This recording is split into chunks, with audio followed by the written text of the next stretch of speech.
Hi, this is Rick Masnick from Network Funding coming to you with your Mortgage Minute. And today I wanted to talk to you about the documents you're going to need and provide when applying for a mortgage to purchase a home. Now, some of these might sound obvious, but just to make sure, the basics are 2 years worth of W-2s, 30 days worth of pay stubs, 2 months worth of bank statements, all pages, and we'll talk about that more in a second, and a photo ID, your driver's license, a passport, or if applicable, a green card. Now, with the bank statements, it's important to make sure that you bring all the pages to each of the monthly statements. For instance, if you've got a bank statement that will summarize last month's balances and this month's balances, and therefore telling you how much you have in the bank account, we're going to need to have the rest of the pages. So if that first page says page 1 of 4, we need all 4 pages. Now, I myself have had borrowers come in that would say, well, page 2 was just the page where you can balance your checkbook. The underwriter doesn't know that if they don't see it. So it's important to bring that in as well. Those are the basics, and every mortgage applicant needs to provide those.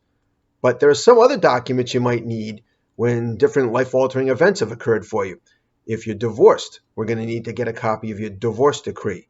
Most importantly, because we want to see if alimony or child support is being paid, or palimony.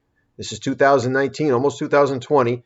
Just because you're a woman doesn't mean you're receiving the child support. You might be paying it. So we need to make sure that those aren't included in your debts. We're not trying to prevent you from getting a mortgage. We're trying to make sure that once you've got the home, you're not going to fail on the mortgage. So making sure we've got the right calculations for what's called your debt to income ratios, and having that information as far as whether or not you're paying alimony or child support is going to be necessary. So all the pages of your divorce decree, not just the pages that discuss the alimony or the child support.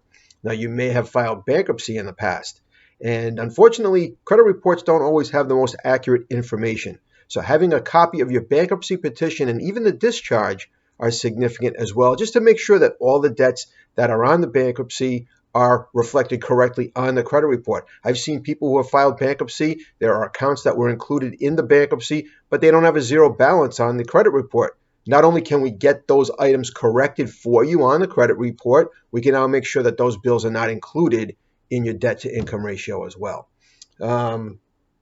Foreclosures. Yes, I've got a little cheat sheet here. But foreclosures, if you had a foreclosure in the past, we want to make sure that we've got a copy of the foreclosure deed, because depending on which mortgage program you're pursuing, there's a different timeline from the date of that foreclosure to when you can obtain a mortgage.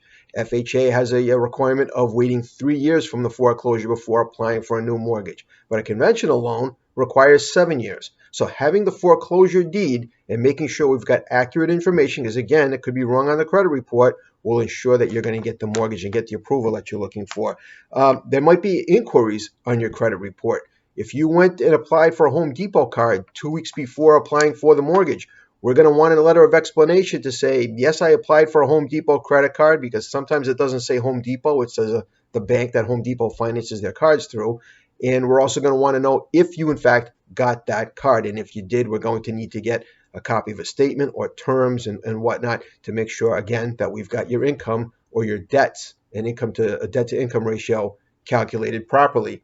If you're getting a gift from a relative, maybe your grandparents or your parents are giving you some money to help you get your start in your new home, we're going to need something called a gift letter. And it's a form that we have, but we've got to give it to you to have it filled out properly, as well as getting a copy of the check for the funds that are being gifted to you as well.